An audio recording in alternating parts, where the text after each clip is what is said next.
Atendimento comprometido. Semana começa com paralisação dos servidores municipais de Florianópolis. A greve é a segunda neste ano e deve afetar diretamente todos os serviços públicos da capital.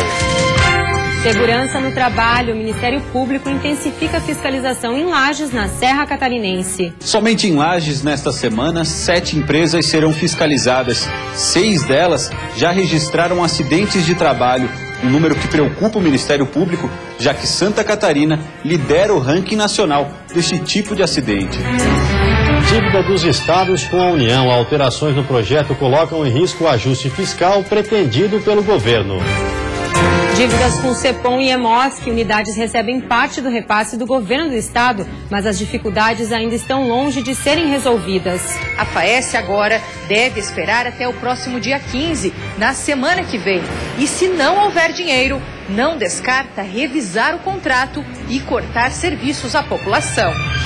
Tem ainda as notícias do futebol. A Chapecoense busca melhorar o rendimento fora de casa. A equipe do Oeste volta a campo hoje à noite contra o Atlético Mineiro. O Banho de Cidade desta segunda-feira já está no ar.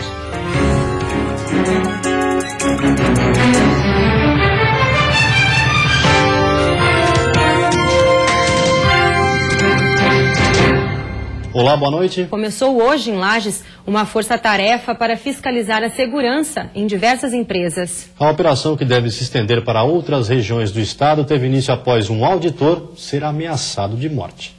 O Ministério Público do Trabalho e a Polícia Federal deram início hoje a uma operação de fiscalização. A necessidade de uma força-tarefa surgiu depois que um auditor que trabalha em Lages foi ameaçado de morte por um empresário enquanto realizava uma vistoria. Quando ele estava saindo, o empregador, muito exaltado, saiu atrás dele, dizendo que ele ia colocar um tiro na cabeça do colega e que aí ele não seria mais incomodado pela inspeção do trabalho. Somente em Lages, nesta semana, 7 empresas serão fiscalizadas. 6 delas já registraram acidentes de trabalho, um número que preocupa o Ministério Público, já que Santa Catarina lidera o ranking nacional deste tipo de acidente. Estima-se que quase 50 mil casos aconteçam todos os anos no estado, número que representa 50% a mais do que a média nacional e deixa Santa Catarina com a pior proporção do Brasil. São cerca de 1.500 acidentes para cada 100 mil trabalhadores. Primeiro, o descuido do próprio trabalhador, que não está devidamente treinado para isso, e o descuido e o relaxamento, digo eu, dos empregadores, que ainda não sabem o tamanho do custo que pode vir a terem em decorrência do pagamento de uma indenização. Ou seja, comigo nunca vai acontecer. E os acidentes estão acontecendo. A fiscalização em Lages deve ocorrer até quinta-feira. A ideia do Ministério Público do Trabalho é estender a força-tarefa para outros municípios catarinenses. A semana começou com paralisação dos servidores municipais de Florianópolis. A greve é a segunda neste ano e deve afetar diretamente todos os serviços públicos da capital. O sindicato da categoria estima que 50% dos servidores tenham aderido à greve, o que representa cerca de 5 mil funcionários públicos. Entre as reivindicações apresentadas pelo Sintracem está o atraso no pagamento da segunda parcela do plano de cargos e salários, que deveria ter sido paga em maio. A primeira parcela foi paga em 2015 e agora em 2016 eles alegam que, por estar acima do limite legal da Lei de Responsabilidade Fiscal, eles não têm como pagar a segunda parcela do plano de carreira do Quadro Civil. Porém, eles estão acima do limite já praticamente desde o final do ano passado, né? E não têm feito nada para baixar o limite da Lei de Responsabilidade Fiscal. O secretário da Fazenda de Florianópolis explica que o plano foi construído juntamente com o sindicato e que a prefeitura, nesse momento, não pode descumprir a Lei de Responsabilidade Fiscal. Hoje a prefeitura está acima dos limites legais. Já recebeu recomendação do Tribunal de Contas do Estado para reenquadrar a sua folha aos limites da receita corrente líquida. Nós estamos agora publicando, no final de agosto, o segundo quadrimestre do ano fechado. Somente nesta data saberemos o comportamento do gasto com o pessoal em relação à receita e a partir daí que conseguiremos visualizar a possibilidade ou não de aplicação do plano. Segundo o Sintracem, o salário dos servidores tem sido pago com atraso, Já o secretário da Fazenda explica que um cronograma de pagamento foi apresentado para o sindicato com as datas dos vencimentos. A gente sempre recebeu até o último dia útil do mês. Esse mês de agosto já recebemos dia 2 de agosto. Em setembro está previsto para a gente receber dia 3 de setembro. Então a gente também está reivindicando para que o pagamento volte a ser feito até o último dia útil no mês. Não existe atraso.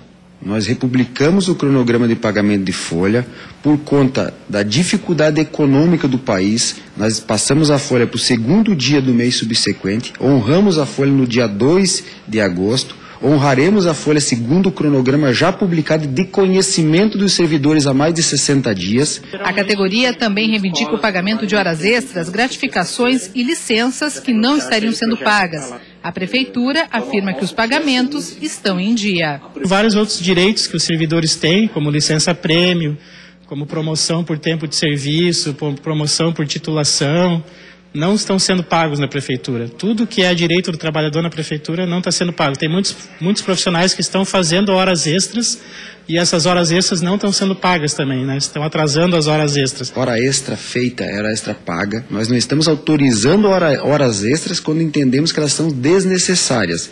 Licença-prêmio, elas estão permitidas quando não representarem repercussão financeira ou necessidade de reposição do servidor. Outro ponto da pauta de reivindicações do Sintracem diz respeito ao projeto de lei que mexe com o Fundo Previdenciário dos Servidores Públicos. Esse projeto nada mais é do que usar o dinheiro do trabalhador para cobrir um rombo na Previdência que é causado pela própria Prefeitura. Me parece razoável o sindicato impor ao prefeito a retirada do projeto de lei da Câmara. Não é uma medida que nós iremos acatar, nós estamos aqui de portas abertas para dialogar sobre o projeto, explicar, nosso pessoal técnico todo está predisposto, inclusive, a ir ao encontro dos servidores para fazer um debate técnico de alto nível. Essa é a segunda greve dos servidores municipais neste ano. A primeira aconteceu em março e durou cerca de 2 semanas.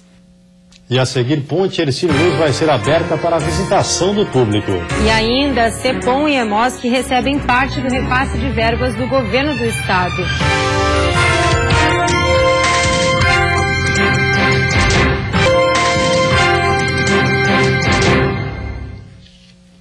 Crise na saúde. A situação financeira continua crítica no Hemocentro do Estado e no CEPOM. O governo de Santa Catarina prometeu regularizar os pagamentos, mas os repasses seguem em atraso.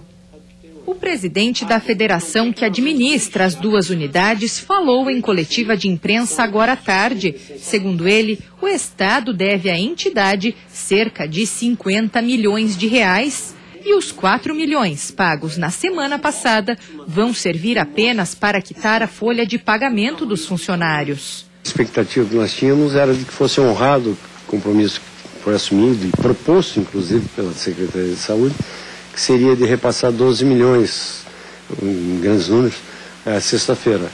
Portanto, e por essa razão nós aguardamos até a 10ª hora da sexta-feira para ver que recursos teriam sido repassados.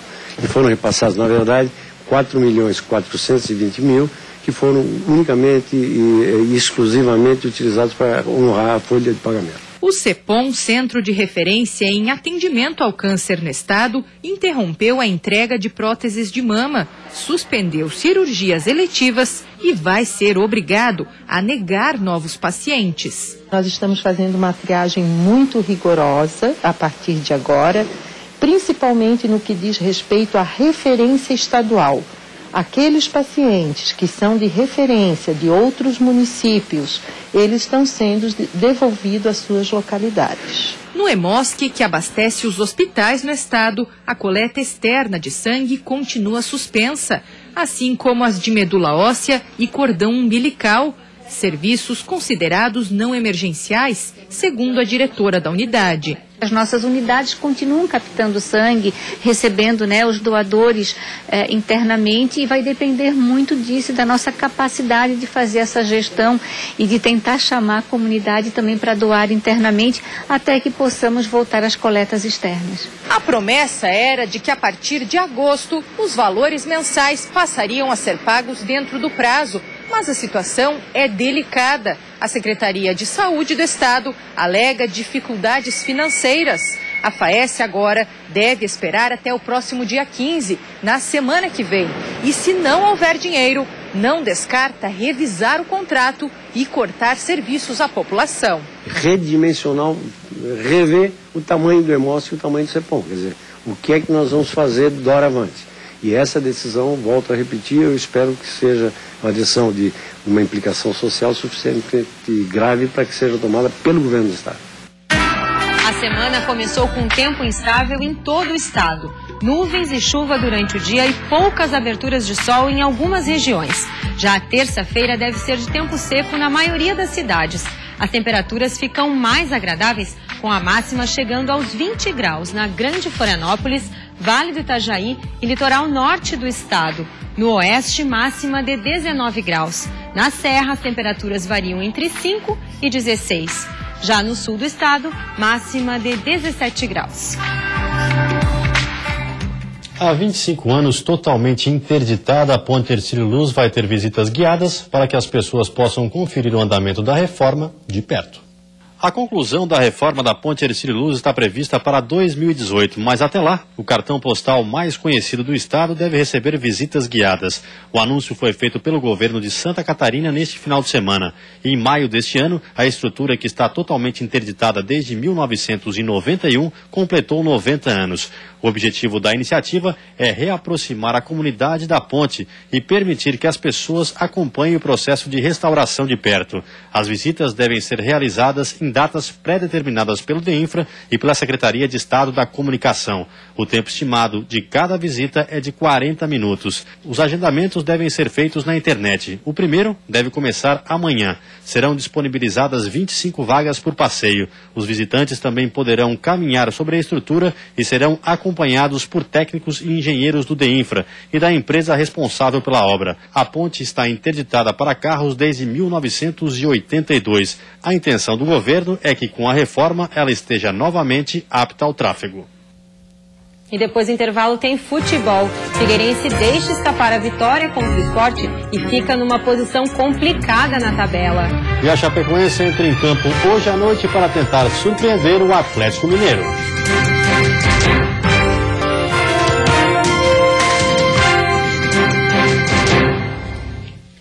Futebol, num jogo com muitos lances polêmicos, o Figueirense não conseguiu segurar a vitória contra o Sport Recife no Orlando Scarpelli.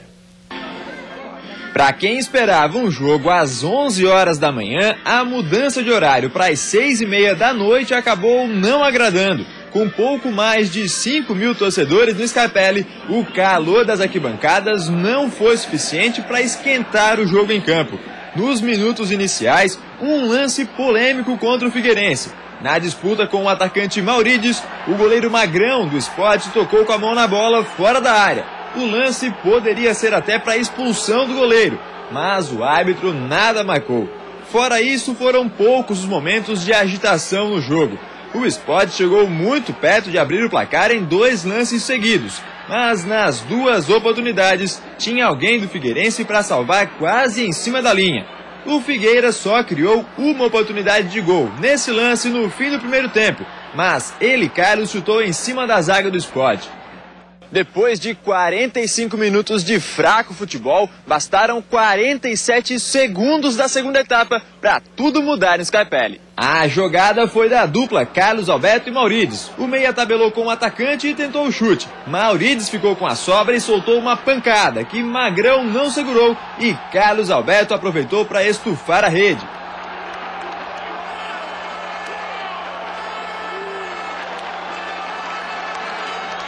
Depois disso, o Marquinhos Pedroso quase fez o segundo aos 6 minutos, mas o goleiro desviou para fora.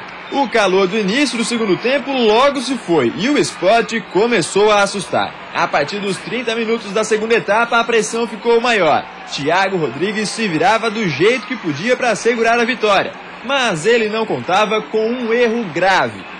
Maurides, atacante do Figueira, acertou o Rogério dentro da área e o árbitro marcou o pênalti. Túlio de Melo bateu, Thiago quase pegou, mas não conseguiu evitar o empate.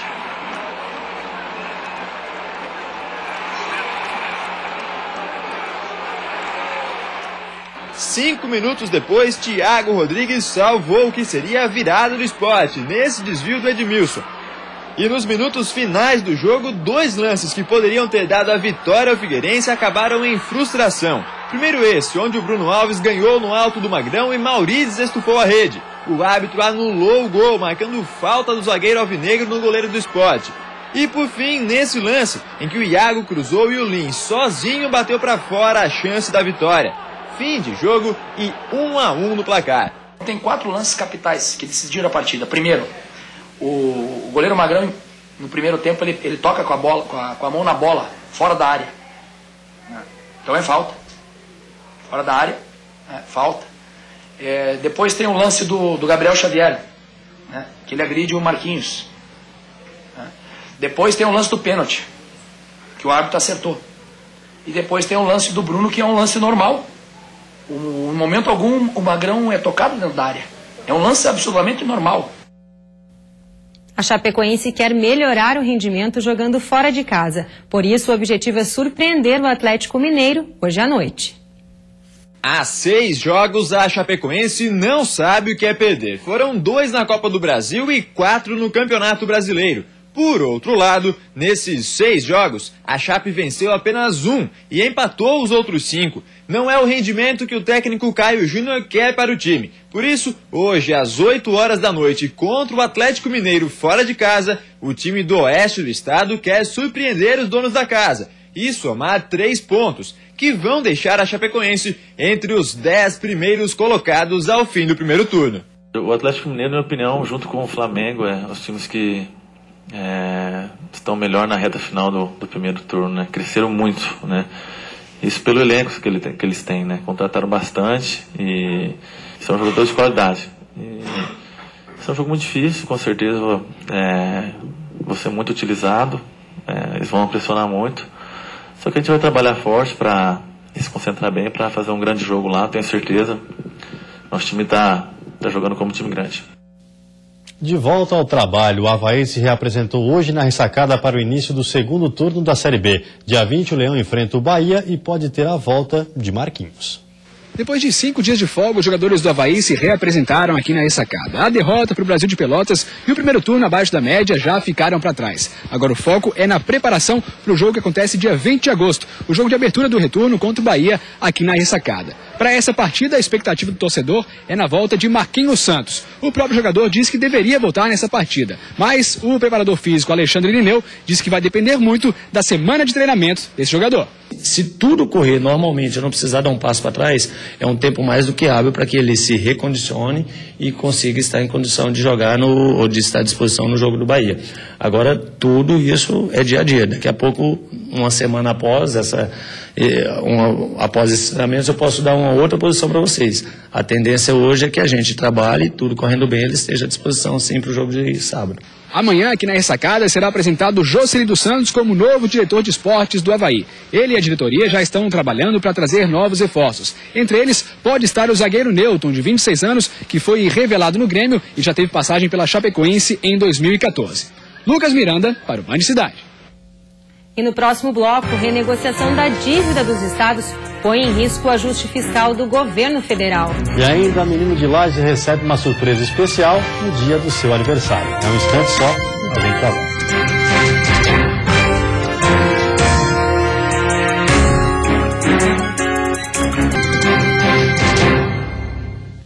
Alterações no projeto de renegociação na dívida dos estados põem em risco o ajuste fiscal pretendido pelo governo. O equilíbrio nas contas é apontado pelo Planalto como o principal caminho para a retomada dos investimentos. A fila nos portos dificulta a exportação. O buraco na estrada faz boa parte da carga ficar no meio do caminho. São apenas 2 exemplos de um problema que custa cada vez mais caro ao brasileiro. A falta de infraestrutura no país dá um prejuízo anual de 150 bilhões ao mercado e aos cofres públicos. Um estudo da Confederação Nacional da Indústria mostra que para resolver a situação seriam necessários 300 bilhões de reais. Ou seja, apenas 2 anos de perdas pagariam o fim dos problemas. A aposta do setor é de que a retomada das concessões amenize as dificuldades. O governo promete ainda uma série de reformas na legislação para ganhar a confiança dos investidores. Aprovar a emenda que reduz a despesa pública dos 3 órgãos, aprovar a reforma da Previdência, senão os aposentados não receberão daqui 10 anos, e nem os filhos aposentados daqui 20 anos, a reforma trabalhista, tantas outras medidas que o novo governo está encaminhando essa casa. No curtíssimo prazo, a prioridade aqui do Planalto é renegociar a dívida dos estados com a União. Primeiro passo para colocar em dia as contas públicas. A votação da proposta está prevista para esta segunda-feira, mas acertar as medidas com o Congresso não está nada fácil. Diante do lobby dos servidores por reajustes e da pressão dos governadores, os deputados estão cada vez mais dispostos a mexer em pontos que desagradam o governo. Um deles é permitir aumento salarial ao funcionalismo. A União não pode tutelar o Estado para dizer, olha, você pode promover militares, policiais militares ou bombeiros militares que vão se aposentar, mas durante 2 anos você não pode promover quem está na ativa. Isso é desrespeitar um princípio federativo. Essa negociação em Brasília vem impactando em Santa Catarina. Hoje à tarde, os servidores da saúde paralisaram os atendimentos em hospitais do estado. Eles reivindicam o arquivamento do projeto de lei que, segundo eles, provocará congelamento de contratações. Agora nós vamos mostrar como é importante sonhar. Em Lages, um menino que quer ser policial quando crescer recebeu uma visita pra lá de especial no dia do aniversário de 5 anos. Tinha tudo para ser mais um aniversário de criança como qualquer outro. Pipoca, balões, docinhos, bolo e um carro da polícia. Em tempos de tantos super-heróis da ficção, o Afonso não teve dúvida. Ele queria que o tema da festa de 5 aninhos fosse os heróis da vida real. Cada detalhe foi pensado para homenagear os policiais. Para a decoradora, um pedido bastante incomum. É diferente, não tinha feito. Ele escolheu um tema que foge dos super-heróis, do usual, que são temas que estão bem na mídia, bem em voga. E se você acha que é apenas uma paixão passageira ou influência de algum familiar, que nada. Fábio, o pai do menino, é médico e conta que não há policiais na família. E que a paixão do menino é antiga. O Afonso, desde o início, assim, desde que tinha entre 1 ano e meio, 2 anos, vive falando que quer ser da polícia, né? A gente compreende que às vezes é uma fase da infância, né? Mas é muito intenso isso nele. E será que precisa perguntar o que o Afonso quer ser quando crescer? Policial. Por que tu acha legal o trabalho dele? Porque ele esconde um bandido. Pensando em realizar o sonho do filho, Fábio decidiu escrever uma carta para a PM e a resposta não poderia ser melhor. Depois de saber da história do menino Afonso, o Batalhão de Polícia Militar de Lages decidiu fazer uma surpresa para o garoto para mostrar essa parceria entre a PM e a comunidade. O sonho dele era conhecer viatura, conhecer o quartel da polícia e ter o contato com os policiais. Então, prontamente, o nosso comando falou, não, é um sonho de criança e a gente vai realizar, a gente vai até ele. Policiais foram até a festa do Afonso e fizeram a alegria das crianças. Elas puderam conhecer melhor as viaturas da PM e saber um pouco mais do dia a dia dos militares. O ponto alto foi quando o helicóptero da Polícia Militar, que estava em ronda, sobrevoou a festa. O menino, que sonha em um dia ser policial, pôde ver de perto os heróis em carne e osso. O aceno emocionado para os policiais lá no alto, ou o sorriso ao andar na viatura, deixam claro que a missão de hoje dos policiais estava cumprida. Quem sabe futuramente o Afonso também pode virar um PM. Com certeza, ele será muito bem-vindo à corporação.